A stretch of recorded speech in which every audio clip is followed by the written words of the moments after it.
Hello दोस्तों, welcome back to my channel. Jack and Joker इस Thai BL series के episode 4 के part 2 की हम शुरुआत करते हैं। पार्ट 2 की शुरुआत में हम देखते हैं कि होप अपने गार्ड पर गुस्सा हो जाता है और वो उन्हें कहता है कि तुम दोनों अपने साथ बैड लक भी लेके आए हो। अब ये सुनकर अरुण तो होए और टैटू पर ही गुस्सा होते हुए उन्हें पूछता है कि तुम दोनों ने मेरा नेकलेस कहाँ छुपा के रखा है? क्या वो तुम्हारे लीडर के पास है? तुम्हारा लीडर वही है ना, जोकर नाम का थीफ? पर वो दोनों अरुण को कुछ भी नहीं बताते। अब ये देखकर अरुण को और भी गुस्सा आ जाता है और वो अपने गार्ड से कहता है तुम कुछ भी करो, इन दोनों के हाथ पैर टूटे तो भी चलेगा, लेकिन हमें नेकलेस का पता चलना ही चाहिए। आगे हम देखते हैं कि तिंग जैक को कॉल करके बताती है कि तुम्हारी ग्रैंडमा किसी अजनबी के साथ बात कर रही है, तो तुम जल्दी से घर आ जाओ। अभी सुनकर जैक तो अपने घर जल्दी आ जाता है। अभी वो देखता है कि उसकी ग्रैंडमा उसके ताइक्वांडो सिखाने वाले कोच से बात कर रही थी। उसकी ग्रैंडमा अब उन दोनों को अकेला छोड़कर घर के अंदर चली जाती है। अभी कोच जैक से पूछता है कि तुम कैसे हो जैक? तो जैक कहता है मैं कुछ ठीक नहीं हूँ। और आप कोच उसे कहता है मैं भी ठीक नहीं हूँ जैक, तुमने वो न्यूज तो सुनी होगी ना कि मेरा ट्रेनिंग सेंटर अब बंद हो गया है। अब ये न्यूज सुनकर जैक तो बहुत ही शॉक हो जाता है और वो कहता है नहीं, मुझे इसके बारे में बिल्कुल भी नहीं पता। तो कोच जैक से कहते हैं एक्चुअली सच बता जाए तो मैं इस बात के लिए किसी को दोष नहीं देता, क्योंकि इसमें मेरी ही गलती है कि मैंने कार्बन जैसे इंसान को नेशनल लेवल पर कॉम्पीट करने के लिए सिलेक्ट किया। मुझे लगा था कि कार्बन जैसे गर्म दिमाग वाले इंसान को भी मैं बदल सकता हूँ, लेकिन मैं गलत था। तो जैक उनसे पूछता है कि कार्बन के साथ क्या हुआ? तो वो जैक को बताते हैं कि कार्बन ने ड्रग्स लेकर एक लड़के को इतना टॉर्चर किया कि वो लड़का डिसेबल हो गया। इस वजह से कार्बन अब जेल में है। उसके पापा ने भी उसका साथ छोड़कर उसे जेल में सड़ने के लिए छोड़ दिया है। जब इस बात पर इन्वेस्टिगेशन हुई तो मेरे ट्रेनिंग सेंटर का नाम भी उसमें आ गया। जब ये न्यूज बाहर लोगों को पता चली तो उन्होंने अपने बच्चों को मेरे ट्रेनिंग सेंटर भेजना ही बंद कर दिया। उस वजह से अब मेरा ट्रेनिंग सेंटर बंद हो गया है। सच कहूँ तो मैंने जो किया है मैं उसी की सजा भुगत रहा हूँ, लेकिन मैं यहाँ इसलिए नहीं आया था। मैं तो बस तुमसे माफी मांगना चाहता था, क्योंकि मैं ये शहर छोड़कर अब जाने वाला हूँ। अब उनकी ये बात सुनकर जैक अपने कोच से कहता है आपको पता है मैं हमेशा यही सोचता था कि अगर कोच मुझसे माफी मांगने आएंगे तो मैं क्या करूंगा। मैं सच में उस वक्त ये सोचता था कि मैं बहुत खुश होऊंगा, मैं खुद पर प्राउड फील करूंगा कि आपने गलत डिसीजन लिया था, क्योंकि मैंने जिंदगी में हमेशा अच्छे काम किए हैं, मैंने कभी किसी का गलत नहीं किया। आपने जब मुझ जैसे इंसान को हर्ट किया तो मुझे लगा था कि मैं भी आपको हर्ट होता हुआ देखूं, और देखो आज वो टाइम आ गया है कि आप मुझसे माफी मांग रहे हैं। लेकिन सच कहूँ तो मुझे इस बात का एहसास अब हो रहा है कि मेरे मन में इस बात के लिए कोई फीलिंग नहीं है। शायद ये इस वजह से है क्योंकि उस बात को बहुत साल गुजर गए हैं और वो बात अब मेरे लिए जिंदगी में कोई मायने नहीं रखती। अब ये सुनकर कोच को तो बहुत बुरा लगता है। तभी जैक उनसे कहता है मैं 100% आपको माफ तो नहीं कर सकता, लेकिन हाँ कि समय के साथ साथ मैं ये सारी बातें भूल सकता हूँ। उसकी ये सारी बातें सुनकर कोच भी उसकी भावनाओं की कदर करते हुए उसे आगे फ्यूचर के लिए बेस्ट ऑफ लक विश करते हैं और वहाँ से चले जाते हैं। उन दोनों की ये सारी बातें जो अंदर से सुन रहा होता है तो उसे ये लगता है कि जैक उसे अब कभी भी माफ नहीं करेगा। आगे हम देखते हैं कि होप हुई का मोबाइल चेक कर रहा होता है और बाकी गार्ड्स हुई और टैटू को परेशान करते हुए उनसे बात उगलवाने की कोशिश करते हैं। अब अरुण तो उन दोनों पर गुस्सा होते हुए चाकू लेकर उन दोनों को डराने लगता है। उसे ऐसा करते देखकर होप खुश होते हुए कहते हैं आज तुम सच में बॉस के बेटे लग रहे हो। की वजह से हुई तो इतना डर जाता है कि वो उसकी पैंट गीली हो जाती है। तो टैटू उसे कहता है कि तुमने पैंट गीली कर दी है? तो हुई उसे कहता है क्योंकि मैं डर गया था ना इसलिए। अब अरुण उन दोनों से फिर से पूछता है कि मेरा नेकलेस कहाँ है, लेकिन वो दोनों भी नेकलेस के बारे में कुछ भी नहीं बताते। तो अरुण कहता है आज मैं तुम्हें लास्ट मौका दे रहा हूँ, अगर तुमने नेकलेस के बारे में अभी भी कुछ भी नहीं बताया तो मैं तुम्हारे एक एक पार्ट काट कर डक को खिला दूंगा। वो 1 2 3 काउंट करता है।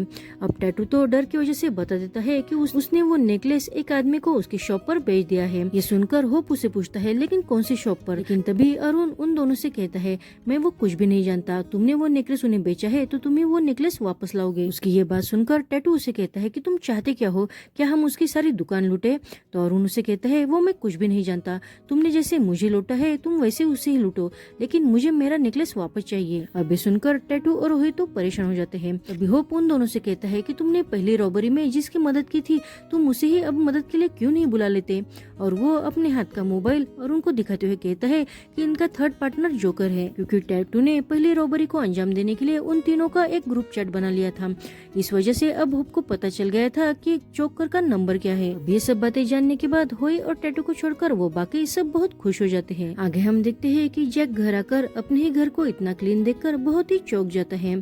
तभी उसे उसका टेबल और चेयर दिखाई देती है जिसे जोक ने कलर देकर नए जैसा बना दिया था। तभी जैक को उस टेबल पर वही सारे फोटोज ब्लूप्रिंट्स दिखाई देती है जो जैक ने गरीब बच्चों के स्कूल बनवाने के लिए तैयार की थी। अब अब वो देखकर जैक तो बहुत ही इमोशनल हो जाता है। तभी वहाँ टिंग आती है। वो जैक को बताती है कि ये सारा काम जोक ने किया है, लेकिन मैंने उसकी मदद की तो मुझे ये तुम्हारे डॉक्यूमेंट दिखाई दिए, मुझे ये बहुत इंटरेस्टिंग लगे, तो क्या मैं इसे पढ़ सकती हूँ? ये सुनकर जैक उसे कहता है क्यों नहीं, और वो टिंग को अपनी चेयर पर बिठाकर उसे वो डॉक्यूमेंट पढ़ने के लिए देता है। तभी वहाँ जैक की ग्रैंडमा आ जाती है। जैक की ग्रैंडमा उसे बताती है कि ये सारा काम जोक ने अकेले ही किया है। उसने कहा था कि उसने तुम्हारा दिल दुखाया है ना, इसलिए वो ये सब खुद करेगा। वो उस टेबल लैंप को देखकर इमोशनल होते हुए जैक से कहती है, जब भी मैं इसकी लाइट देखती हूँ तो मुझे तुम्हारे पेरेंट्स की याद आती है। तभी हमें पास्ट का सीन दिखाया जाता है। एक्चुअली वो टेबल और वो चेयर जैक के पेरेंट्स ने उसके लिए बनवाए थे। अब जैक के पेरेंट्स तो इस दुनिया में नहीं थे, लेकिन जोक ने ही उनकी वो आखिरी निशानी संभाल कर उसे अच्छी तरह से नया बना दिया था। जैक अपने पेरेंट्स को याद करके बहुत ही इमोशनल हो जाता है। तभी उसकी ग्रैंडमा उसे कहती है, लोग जिसे प्यार करते हैं उन्हें खुश करने के लिए वो कुछ भी कर सकते हैं। इन सारी बातों से जैक तो और भी इमोशनल हो जाता है। आगे हम देखते हैं कि जैक घर में अंदर आता है तो उसे जोक सोया हुआ दिखाई देता है। जैक जोक को उठाने के लिए बहुत बार आवाज लगाता है, लेकिन जोक नींद में ही जैक को आवाज देने लगता है। तो उसकी बात सुनने के लिए जैक उसके पास जाता है तो जोक उसे अपनी ओर खींच लेता है और वो दोनों बहुत ही क्लोज आते हैं। अब जैक तो जोक की तरफ बस देखने लगता है। तभी जोक उसे कहता है, जैक प्लीज मेरे लिए वो आइसक्रीम वाला ट्रक लाओ ना, वो इतनी जल्दी क्यों चला गया है? अब जोक की ये बात सुनकर जैक के चेहरे पर स्माइल आ जाती है। तभी वो अपनी जेब में से रिंग निकालते हुए कहता है, मैं इस रिंग को और दिनों तक मेरे पास नहीं रख सकता, और थैंक यू क्योंकि तुमने मेरा हाउस फिक्स किया है और मेरे घर को क्लीन किया है। इतना कहकर जैक वो रिंग जोक के जेब में रख देता है और जाने से पहले जोक की केयर करते हुए उसके ऊपर चादर डाल देता है। आगे हमें सेव दिखाया जाता है। सेव अभी भी घर पर आया था। उसके घर के बाहर बहुत सारी पॉर्न सीडीज का पार्सल पड़ा हुआ था। उसे देखकर वो समझ जाता है कि ये किसका पार्सल है। तो सेव वो पार्सल लेकर अपने पड़ोसी के यहाँ देने लगता है। उसका पड़ोसी और कोई नहीं तो होप ही होता है। तभी हमें पता चलता है कि होप और सेव दोनों रिलेशनशिप में हैं। होप सेव से कहता है, तुम ये कब तक छुपाने वाले हो? तुम सबको बता क्यों नहीं देते कि हम दोनों डेटिंग कर रहे हैं? तो सेव उसे कहता है, मैं जब तक बॉस का सारा कर्जा उतार नहीं देता तब तक मैं किसी को नहीं बताने वाला। और वो होप को उसकी फॉर्च्यून स्लिप देते हुए कहता है कि ये तुम्हारी है। अब होप वो स्लिप पढ़ने लगता है तो उसमें लिखा होता है, जिसे ढूंढ रहे हो वो राइट पर्सन तुम्हारी जिंदगी में आने वाला है। अब ये देखकर सेव तो जेलस फील करते हुए होप से कहता है, तुम सच में बताओ किसे ढूंढ रहे हो? तो होप उसे कहता है, मैं एक राइट पर्सन को ढूंढ रहा हूँ। अभी सेव को होप के घर पर जोक के पोस्टर दिखाई देते हैं तो वो कहता है, ये कौन है? तो होप उसे बताते है कि ये वही इंसान है जिसने आर्टिस्ट बनकर अरुण के शॉप की चोरी की थी। अब सेव जोक की फोटो देखकर कहता है, मैंने इस इंसान को कहीं देखा है। तो होप उसे पूछता है, याद करने की कोशिश करो कि तुमने उसे कहाँ देखा है? तो सेव कहता है, हाँ याद आया, मैंने इसे जैक के घर पर आज दोपहर को देखा है। अब ये सुनकर होप तो बहुत खुश होकर उसे कहता है, मैं अभी आता हूँ और तुम यही रहना। और वो जल्दी से अब जैक के घर जाने लगता है।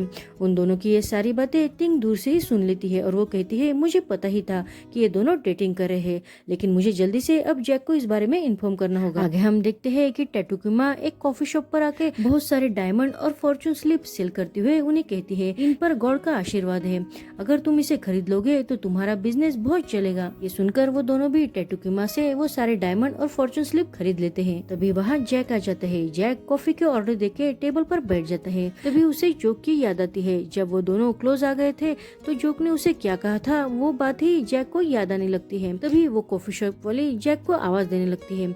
उसकी आवाज सुनकर जैक तो होश में आ जाता है। तो वो जैक से कहती है, तुम डिस्ट्रैक्ट लग रहे हो, क्या तुम तुम्हारे गर्लफ्रेंड के बारे में सोच रहे हो? तो जैक हंसते हुए उसे कहता है, नहीं ऐसी कोई बात नहीं है, मैं तो बस एक इंसान के बारे में सोच रहा था कि जिसने मुझे परेशान करके रखा है। तो वो कहती है, तुम जिस इंसान के बारे में सोच रहे हो और तुम्हें जिसने परेशान किया है वो दोनों एक ही है ना?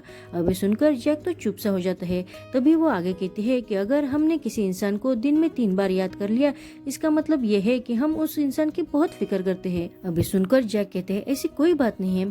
तभी वो कॉफी शॉप वाली अब जैक को भी फॉर्चून लेने को कहती है। अब जैक उनका कहा मानकर एक फॉर्चून स्लिप ले लेता है। उसी वक्त जैक को टिंग का कॉल आ जाता है और वो बताती है कि होप तुम्हारे घर पर ही जोक को ढूंढने के लिए आ रहा है। अब ये सुनकर जैक तो बिना देरी के ही अपने घर पर जाने लगता है। अब जैक और होप दोनों ही एक साथ जैक के घर पहुंच जाते हैं। तभी होप उसे उसे कहता है, अरे तुम तो यहाँ ऐसे आ गए जैसे तुम्हें पता था कि हम यहाँ आने वाले हैं। तो जैक उसे पूछता है, लेकिन तुम यहाँ क्या कर रहे हो? तो होप उसे कहता है, मैं तुम्हारे घर की तलाशी लेना चाहता हूँ। तो जैक उसे कहता है, तुम्हें पता है क्या कि मेरी ग्रैंडमा यहाँ रहती है, तो तुम यहाँ ऐसा नहीं कर सकते हो। लेकिन होप उसे कहता है कि तुम क्यों डर रहे हो? अगर तुमने कुछ छुपाया नहीं है तो तुम्हें डरने की कोई जरूरत नहीं है। लेकिन जैक उसे फिर भी घर की तलाशी लेने से मना करने लगता है। तो वो दोनों अब फाइट करने लग जाते हैं। उनकी फाइट देखकर अब जैक की ग्रैंडमा बाहर आते हुए कहती है, कौन मेरे घर के बाहर फाइट कर रहा है? तो वो दोनों अपनी फाइट रोक देते हैं और होप जैक की ग्रैंडमा से कहता है कि मैं आपके घर की तलाशी लेना चाहता हूँ। ये सुनकर उसकी ग्रैंडमा कहती है, ठीक है तो तुम तलाशी ले सकते हो। अब जैक की ग्रैंडमा और जैक बाहर बैठ जाते हैं और होप के गार्ड अंदर घर की तलाशी लेते हैं। वो बाहर आकर कहते हैं कि घर में तो कोई नहीं है। तो होप वहाँ से जाते हुए कहते हैं, ग्रैंडमा आपका बहुत धन्यवाद कि आपने कोऑपरेट किया। उनके वहाँ से जाने के बाद जैक भी रिलैक्स हो जाता है। जैक की ग्रैंडमा उसे हौसला देते हुए घर के अंदर चली जाती है। तभी जैक को अपनी फॉर्चून स्लिप नीचे गिरी हुई दिखाई देती है। तो वो उसे हाथ में लेकर अब पढ़ने लगता है। उस पर लिखा होता है कि जब एक स्टूपिड ब्लैक से व्हाइट होगा तभी जो माफ करेगा उसका नसीब बदल जाएगा। आगे हम देखते हैं कि जैक और उसकी दादी दोनों ही घर के अंदर आ जाते हैं। लेकिन अभी अभी जो कुछ भी हुआ उस वजह से वो दोनों भी बहुत परेशान हो गए थे। उसकी दादी उसे कहती है कि जोक ने मेरे लिए एक लेटर छोड़ा था और उसने उस लेटर में सारा सच बता दिया है। और उनके फैशन शो पर रॉबरी करने वाला और तुम्हें 5 साल पहले जिसने बैंक के नाम पर पैसे दिए थे उस वजह से तुम्हें जेल भी जाना पड़ रहा था, वो इंसान और कोई नहीं तो जोक ही था, है ना? और इस बार वो तुमसे मिलने इसलिए आया था क्योंकि वो तुम्हारे पेरेंट्स के लिए तुम्हें लौटाना चाहता था। और 5 साल पहले उसने तुम्हारे साथ जो कुछ भी किया उस वजह से तुमसे माफी भी मांगना चाहता था। तुम्हें पता है क्या कि जोक कितने साल का होगा? लेकिन वो हमेशा उसे जैसे बन पड़े, जैसा रास्ता मिले उस तरह से दूसरों की हेल्प करता है। तो वो जैक से पूछते है, जैक तुम ही बताओ क्या तुम ऐसे इंसान को माफ नहीं कर सकते? तो जैक बस अपनी दादी से इतना कहता है कि दादी मैं आपसे सब कुछ छुपाना नहीं चाहता था। तो उसकी दादी जैक को भी जोक का लेटर देते हुए कहती है कि ये तुम्हारे लिए है। अब जैक वो लेटर पढ़ने लगता है। जोक ने लिखा था कि मेरी डम्पलिंग्स खाकर बताना कि वो कैसी बनी है। अगर ये अच्छी बनी तो मैं तुम्हारी दादी की ये रेसिपी यूज करके फिर से डम्पलिंग का ही स्टॉल खोलूंगा और मैं एक थीफ से एक अच्छा आदमी बनकर अपना करियर चेंज करूंगा। अब जोक की ये बात पढ़कर जैक के चेहरे पर तो स्माइल आ जाती है। जोक ने आगे लिखा था, तुमने मुझे तुम्हारे घर पर रहने के लिए दिया, इसलिए तुम्हारा बहुत शुक्रिया। और मुझे पता है कि मैंने तुमसे माफी मांगने में बहुत बड़ी देर कर दी है। और ये भी सच है कि मैं तुम्हें मेरी बात के लिए कन्विंस भी नहीं कर पाया। और सच बात तो ये है कि तुम्हारे जैसे अच्छे आदमी ने मेरे जैसे इंसान को भी बदल दिया है।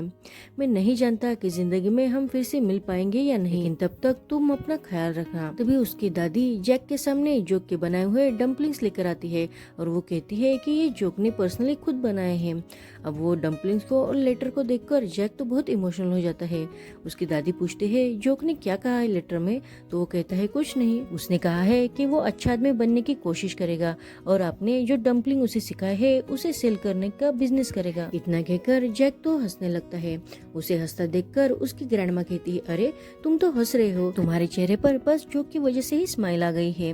मुझे लगता है कि तुमने खुद रियलाइज नहीं किया, लेकिन तुमने जोक को खुद ही कब का माफ कर दिया है। और मुझे सच सच एक बात बताना, जब होप हमारे घर आया था तो तुम जल्दी से भागते हुए घर आ गए, वो मेरे लिए आए या जोक के लिए?